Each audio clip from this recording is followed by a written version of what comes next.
Cases Cova de Petrer.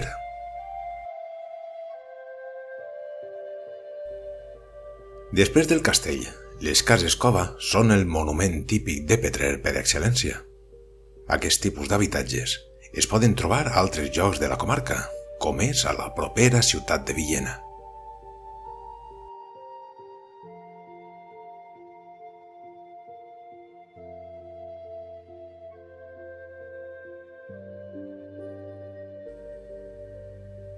Actualment, les cases cova de Petrer són un museu que recrea l'estat que van tindre com a habitatges familiars. A principis del segle XX, la parròquia de Sant Bartolomeu va llogar a les famílies més necessitades de Petrer els terrenys que envoltaven el castell, inclosa la muralla, perquè poguessin excavar la seua casa.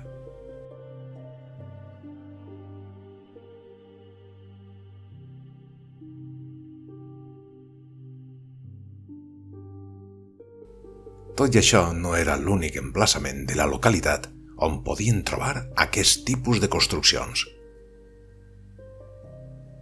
En total, existeixen unes 220 cases cova repartides per tot el terme municipal, encara que la majoria es troben a la Rambla de Puça, Coves del Riu, als vessants del Castell, Coves del Castell i Coves de Benvinguda, i en partides rurals, com Aiguabarrius, Bibiosa, el Forcat i la Llobera.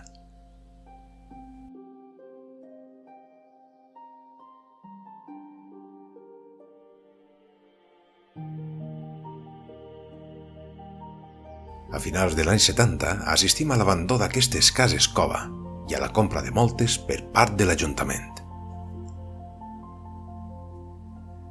El seu interès resideix en que compten amb una gran varietat d'objectes dels segles XIX i principis del XX, a manera de col·lecció etnològica, però a més compten amb característiques pròpies de les cases excavades, com per exemple una temperatura estable del voltant de 20 graus durant tot l'any, i que a més es troben a l'interior dels murs.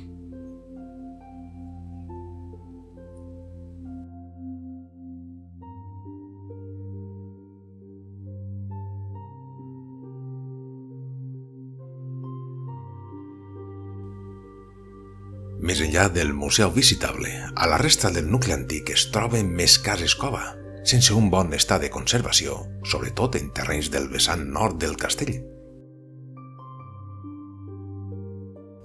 Fonts: museodamasonavarro.es i Wikipedia.